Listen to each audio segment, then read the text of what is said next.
우리 주님의 평안을 전합니다. 오늘의 말씀은 욥기 25장입니다. 4절에서 6절 말씀입니다.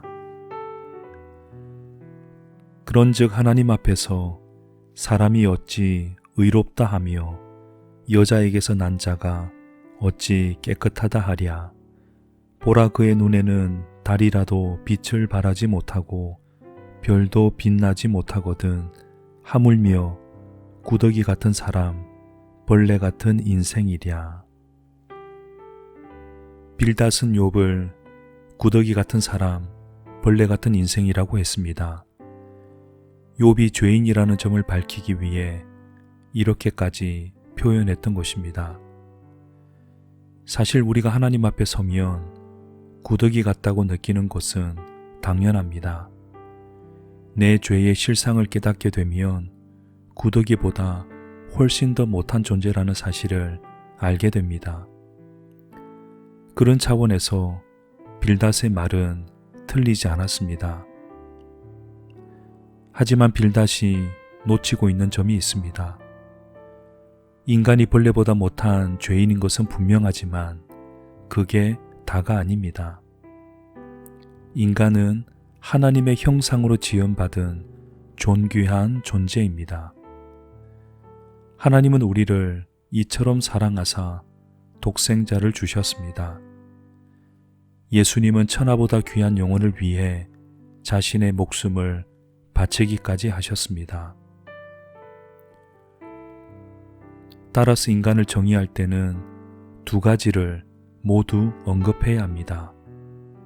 죄로 인해 비참해진 존재인 동시에 하나님의 자비 아래 있는 존재라는 것입니다. 욥은 벌레 같은 자신을 깊이 깨닫고 있었습니다. 그래서 굳이 너는 죄인이야 라는 말을 반복할 필요는 없었습니다. 대신 욥도 위로와 사랑이 필요한 존재라는 것, 그리고 하나님이 욥을 얼마나 사랑하고 계시는지를 알려주어야 했습니다. 친구들은 이 점에서 실패하고 말았습니다. 라인홀드 니버는 인간의 두 가지 근본적인 죄로 교만과 나태를 언급했습니다. 피조물인 인간이 창조주이신 하나님의 자리를 넘보는 것이 교만입니다. 그리고 하나님께서 인간에게 허락하신 자격과 능력을 적극 활용하지 않는 것이 나태입니다. 우리는 교만하지 않아야 합니다. 그래서 항상 우리 속에 있는 죄를 회개해야 합니다. 그리고 동시에 우리는 나태하지 않아야 합니다. 하나님의 영화와 종기로 관을 쓴 특별한 존재라는 사실을 날마다 상기하며 그에 걸맞게 살아가기 위해 노력해야 합니다. 이것을 꼭 기억하십시오. 우리는 비참한 죄인이지만 이미 용서받은 죄인입니다.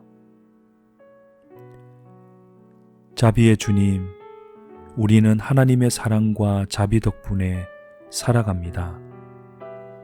우리가 죄인이라는 사실을 잊지 않으면서 하나님의 자녀라는 자부심으로 살아가게 하옵소서. 오늘 하루도 주님 손에 나를 맡깁니다. 우리 주님 예수님의 이름으로 기도합니다.